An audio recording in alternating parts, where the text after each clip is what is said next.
여러분 안녕하십니까? 오마이TV입니다. 22대 총선에 출마하시겠습니까? 그렇다면 당신의 이야기를 들려주십시오.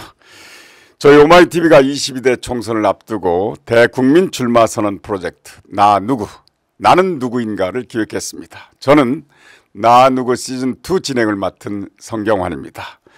총선이 코앞으로 다가왔습니다. 선거에 처음으로 도전하는 정치 신인뿐만 아니라 현역 의원도 나 누구를 찾아주고 계시는데요. 이 시간에도 경기도 남양주시 을 지역에 출마하는 더불어민주당 김한정 의원님 모셨습니다.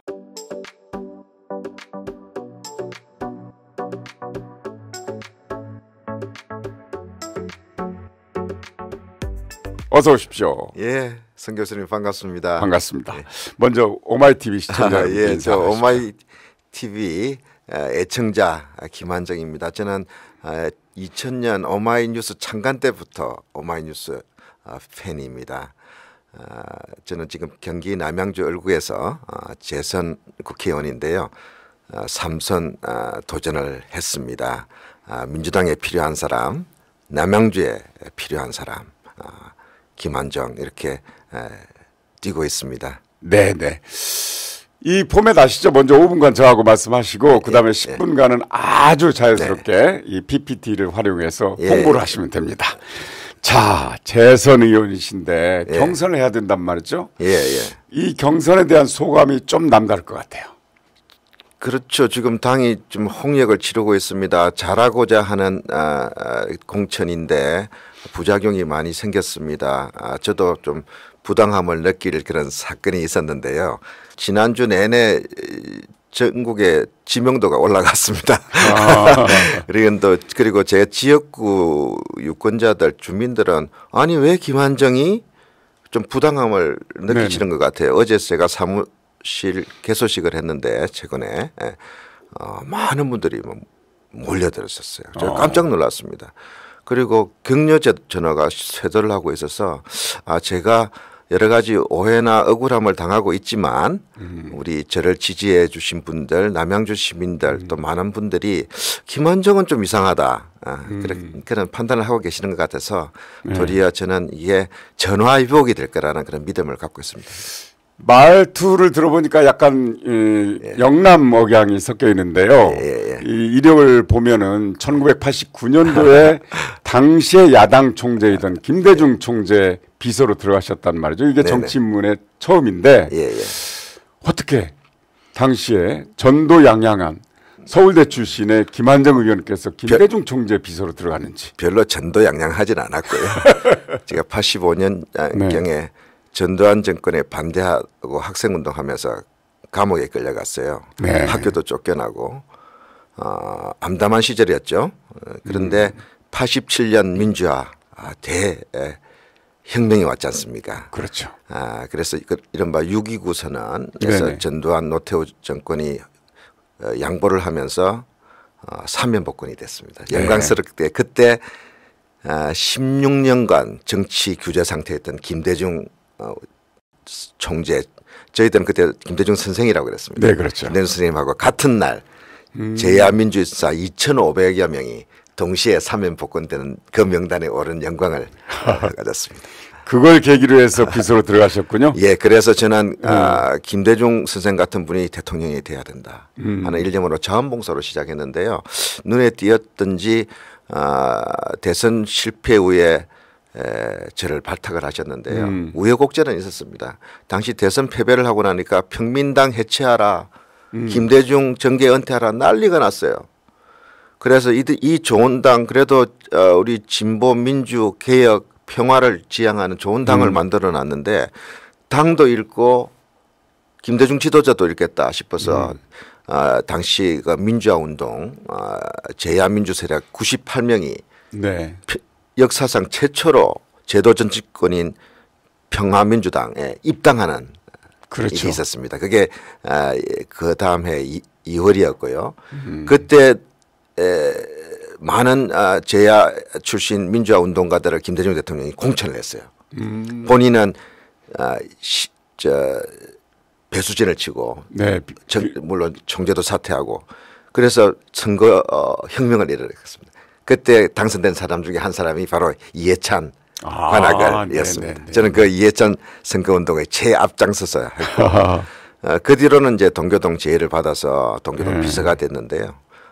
그로부터 야당 때는 김대중 대통령 총재의 비서, 공보비서, 청와대에서는 제1부속실장, 퇴임 후에도 또 순장조로 뽑혀가지고 제가 퇴임 후 비서관, 대외적으로는 퇴임 대통령 비서실장으로 이렇게 임명을 해주셔서 김대중 대통령과는 참 꽤 오랜 인연이 됐고 많이 배웠습니다. 그때 그러니까 영남 출신으로 김대중 총재의 비서로 들어갔을 때 가족들뿐만 아니라 주위에서도 그렇게 뭐 예, 환영하지 않았을 것 같은데. 그럼요. 그 당시만 하더라도 김대중 빨갱이 뭐 대통령이 되면 내 손에 장을 찢은다는 그런 사람이 많았던 시절이었고요. 지역 감정도 극심했고 저는 저대로 경상도 출신이 김대중 대통령 옆에서 일하고 지킨다 하는 나름대로 일종의 그런 신념 소신은 있었습니다. 뭐 그런 점을 또 능력보다는 더 높이 판단하신 거 아닌가 지금 돌이켜 생각해 보면 네, 그렇습니다. 자, 그러면 앞으로 10분 동안 PPT를 활용해서 우리 김한정 후보님 자신을 효과적으로 홍보를 하실 텐데요. 예, 끝나고 나서 못다한 얘기 또 하기로 하죠. 네, 감사합니다. 네. 저는 민주화운동 출신입니다. 대학 시절 전두환 정권에 맞서 싸웠습니다. 그 결과 감옥에 끌려갔는데요. 최근 한동훈 비대위원장이 이번 총선에서 운동권 청산을 내걸고 나왔습니다. 기가 막힙니다.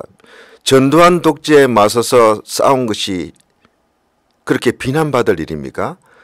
저희 같은 사람들이 전두환 정권에 맞서 싸우고 독재를 물러가라 하고 민주화를 할 때 그리고 많은 사람들이 감옥에 끌려가고 학교에서 쫓겨나고 고초를 당할 때 몰래 숨어서 도서관에서 사법고시 한 사람들은 그러면 영웅입니까? 저는 그렇게 생각하지 않습니다. 당시 저하고 같이 학생운동을 했던 대학 동기들 중에 원희룡도 있고요. 하문견도 있습니다. 이분들은 지금 어디 가 있습니까? 그분들은 그분들은 청산 면제입니까?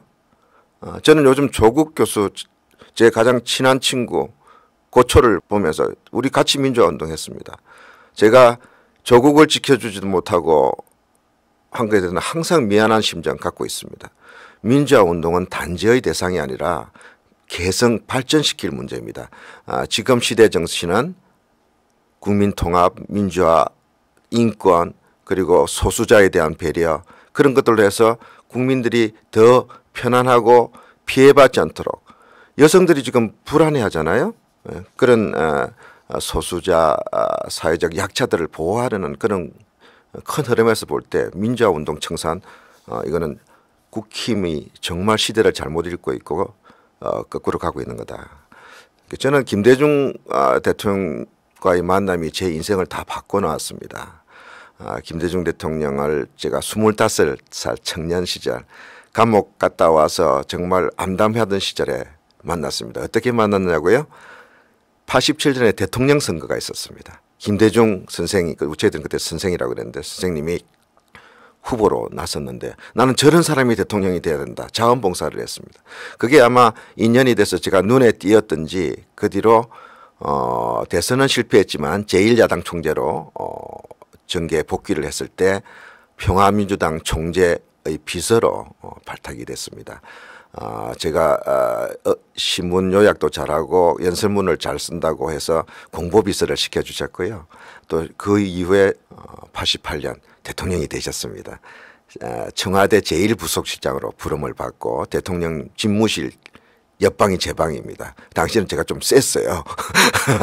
그렇지만 김대중 대통령님의 일거수일투 쪽을 뒷바라지하고 국정 보좌를 했는데 당시는 부속실장이라는 자리가 있는지도 모를 정도로 몸을 낮추고 일했습니다. 퇴임 후에는 전직 대통령 비서실장으로 또 제가 동교동으로 모시고 가서 김대중 도서관 만들고 또 대통령 모셨는데요. 저는 인생의 선생 김대중 대통령을 만나고 또 경험한 것을 미래 세대, 젊은 세대들한테 전해야 될 사명감을 갖고 있습니다. 제 임무라고 생각하고 있어서 민주당 안에서도 여러 가지 그 관련 일들을 하고 있는데요.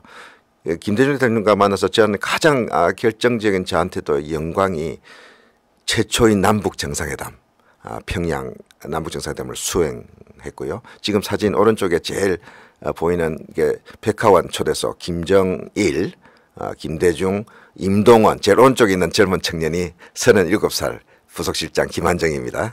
그래서 저는 민주당이 성공하려면 김대중 정신을 살려야 한다. 노무현 정신을 이어받아야 한다 생각을 하고 있습니다. 김대중의 길을 민주당에서 국민들과 공유하기 위한 여러 가지 사업들을 중요한 사업들을 했는데요. 2019년은 김대중 대통령 10주년 서거 제가 특별위원장 했습니다. 2020년은 남북정상회담 20주년 민주당에서 특별위원장 제가 맡았습니다. 올해는 대통령님 탄생 100주년이라서 김대중 탄생 기념 사업도 특별위원장을 지금 맡고 있습니다.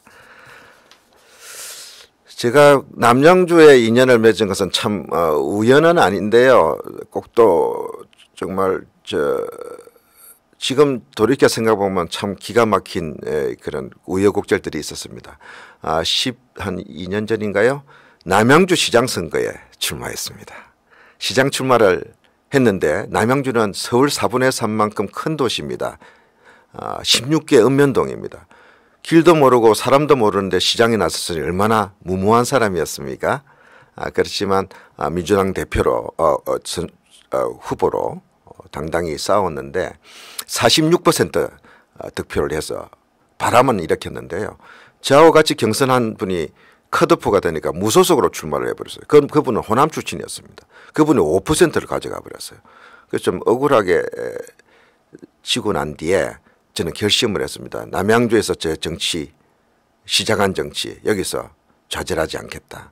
그래서 투표에서 낙선을 보고 조금 그동안 잠을 못 잤으니까 밤을 샜으니까 눈 좀 붙이고 그 다음 날부터 아침에 손편만을 들고 남양주의 주요 역에 출근 인사를 나갔습니다.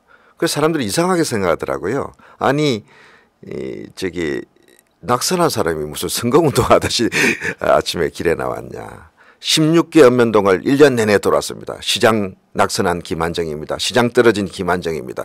그러니까 한참 시간이 지나니까 이제 다시 본 분들이요. 이제 낙선했다, 떨어졌다 그 소리 하지 마라고 그러더라고요. 그러던 차에 남양주가 분구가 되고 신설구가 생기고 또 기존에 있던 을구에 삼선 의원이 좀 안 좋은 일로 물러서게 돼서 사고당부가 돼서 거기서 제가 국회의원을 당선이 됐죠. 그리고 재선이 됐고 민주당을 이제 남양주 을구에서는 국민의힘이 감히 넘볼 수 없도록 튼튼하게 만들어 놨습니다. 저한테 도전할 사람이 사실상 없다는 것이 풍설이었습니다. 지난 지방선거에서도 사실 좀 어려운 선거였습니다. 우리 대통령 선거 직후여서 민주당이 지방선거에서 좀 고전했잖아요. 근데 남양주 가벌병 중에서 우리 을구가 1등했습니다. 대통령 선거도 1등했고 도지사도 득표율 1등했고 그다음에 한 사람 뽑는 광역의원, 경기도는 도의원. 저는 세 사람을 100% 당선시켰고 저는 또 시의원 당선시켰어. 남양주 가벌병 중에서는 김한정 지역이 제일 민주당이 튼튼하다 이렇게 만들어놨는데 지금 도전자를 만나서 좀 고전을 하고 있습니다. 그렇지만 남양주 시민들이 지난 8년간 김한정 열심히 했다. 근데 지금 좀 억울한 일을 당했다. 김한정을 지켜줘야 되겠다 하는 지금 열풍이 불고 있습니다. 저는 너무 그 점 하나만 하더라도 너무 감사한 일입니다.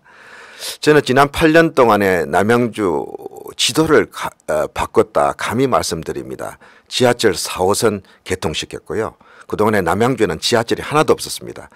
진접, 오남, 별내 이제 서울 지하철 4호선 생활권에 들어갔고요. 그다음에 수도권 최대 신도시인 3기 신도시 중에 최대 신도시인 왕숙 신도시가 이제 들어서게 돼가지고 지하철 강남 직행 9호선을 유치를 했습니다. 이거는 남양주에서도 교통혁명의 아주 획기적인 그런 계기가 될 것입니다. 잠실로 가는 지하철 8호선도 올 6월에는 이제 개통이 됩니다. 지금 다니고 있습니다. 시운전 중입니다. 이런 지하철 혁명이 배드타운이었던 남양주를 이제 바꾸게 될 것입니다. 왕숙 신도시 등지에 첨단 산업 단지 또 인류 IT 기업들을 대거 유치를 했어요. 남양주가 이제 명실상부한 미래도시, 기업도시, 생산도시, 일자리 도시로 이제 변모하게 됩니다. 그 과제가 저한테 놓여 있습니다. 그렇게 해 나갈 생각입니다. 각오가 써 있고 계획도 있습니다. 지금 남양주가 지도가 바뀌었는데 아직은 이제 시작 단계입니다. 이 남양주 이제 막 시작한 지하철 혁명 그리고 앞으로 큰 과제로 남아 있는 판교형 기업 도시를 남양주에 세우는 것 이것은 저 혼자만의 일은 할 수 있는 일도 아니고요. 당이 받쳐줘야 되고 정권 교체를 해야 됩니다. 그래서 지난 이 윤석열 심판도 심판이지만 남양주 시민의 행복, 대한민국의 발전을 위해서도 남양주의 이런 판교형 기업 도시 혁명을 완수를 해서 민주당이 유능하다, 민주당이 더 잘한다, 민주당 김한장한테 맡겼더니 남양주 지도가 바뀌더라. 이것을 보여드리고 싶은 그런 심정입니다. 저는 남양주 시민들이 도와주실 거라고 믿습니다. 네, 남양주시 을 지역에 출마한 김한정 후보님 아주 차분하게 말씀을 잘 하셨는데요. 자, 이제 5분 토크가 있습니다. 보니까 학부에서는 서울대에서 국제경제학을 전공했고 미국에서 국제정치학으로 박사과정을 밟으셨더라고요. 이제 그런 그 이력을 갖고 계시는데 앞으로 당선되시면 민주당에서는 어떻게 쓰여졌으면 하는 바람을 갖고 계십니까? 예, 제 주 전공은 사실 외교입니다. 근데 그 지금 외교가 단순한 안보나 동맹 외교, 뭐 친선 외교 차원이 아니라 국가의 생존이 걸려 있습니다. 경제 안보 시대지 않습니까? 이제도 네. 공급망 그리고 우리가 국제 경쟁력을 잃지 않고 먹고 사는 문제도 외교입니다. 네. 우리는 지금 북의 위협, 그다음에 미중 갈등, 러시아의 태도 속에서 안보가 매우 불안해지는 상태에서 또 외교, 평화 외교가 중요합니다. 저는 김대중 대통령의 참모이지만 그 중에서도 특히 김대중 외교를 뒷받침하는 일을 사실 많이 해왔습니다. 청와대에서도 그렇게 했고요. 퇴임 후에도 노벨 평화상 수상자로서의 김대중 네. 대통령을 모시고 세계를 누볐습니다. EU를 가고 중국을 가고 또 찾아오는 클린턴 대통령 뭐 해외 정상들을 주선을 했습니다. 그래서 제가 김대중 대통령으로부터 배운 외교가 저는 민주당에 쓰여져야 된다 생각을 해왔고요. 또 실제로 지난 대통령 선거 직전에 이재명 후보의 특보 자격으로 워싱턴을 방문해서 백악관, 국무부, 띵크탱크, 그다음에 전직 주한 외교사 대사들 모조리 만났습니다. 그래서 이재명에 대한 오해를 풀었고요. 민주당에 대한 불안감을 해소를 했습니다. 그런 면에서 제가 역할을 했다고 자부를 하고요. 또 한편으로는 두 번째로는 민주당이 21대 국회에서는 제일 괴로웠던 비판이 무능하다. 180석씩 그렇게 많은 세상을 몰아줬는데 도대체 뭐 하는 게 뭐냐. 그게 제일 답답했어요. 유능한 민주당을 만들려면은 좀 더 노력을 해야 됩니다. 저도 여러 가지 부족했고 많은 분들도 아쉬웠습니다. 개개인이 무능한 게 아니었고요. 이 원내 전략에서도 좀 아쉬웠습니다. 저는 무게파입니다. 저는 친문 뭐 무슨 비문 뭐 이런 것도 저는 그게 가담 안 합니다. 저는 김대중 정신이고 민주당의 개파가 어디 있냐. 그래서 저는 그런 개파에 소속되지 않기 때문에 저는 삼선이 되면 꼭 원내대표 도전하고 싶습니다. 그래서 원내 전략을 이렇게 하는 거 한번 보여주고 싶습니다. 네. 그리고 남양주 또 지역구를 둔 국회의원으로서 남양주에서도 민주당이 하니까 이런 변화가 있구나. 실제로 보여드리고 있습니다. 아까 그 8년 동안 남양주의 지도를 바꾸셨다고 했는데 그래도 아쉬운 점이 있다면 현안에. 지금 남양주에서 교통 인프라는 확고히 이제 갖췄습니다. 지하철 4호선, 8호선, 9호선, GTX-B 칭칭 감아놨습니다. 근데 그게 왕숙 신도시, 판교형 도시까지 지금 유치를 하고 있는데 제일 또 아쉬운 거는요. 남양주가 덩치가 커지고 인구가 늘었는데 제가 가슴 아픈 것이 제대로 된 대형 병원이 없습니다.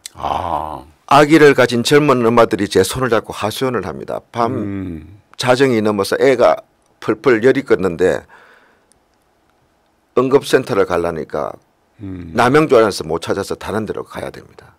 병원을 유치하시겠다. 앞으로 우리가 74만이니까 최고 수준의 종합 대형 병원 남양주에 있어야 됩니다.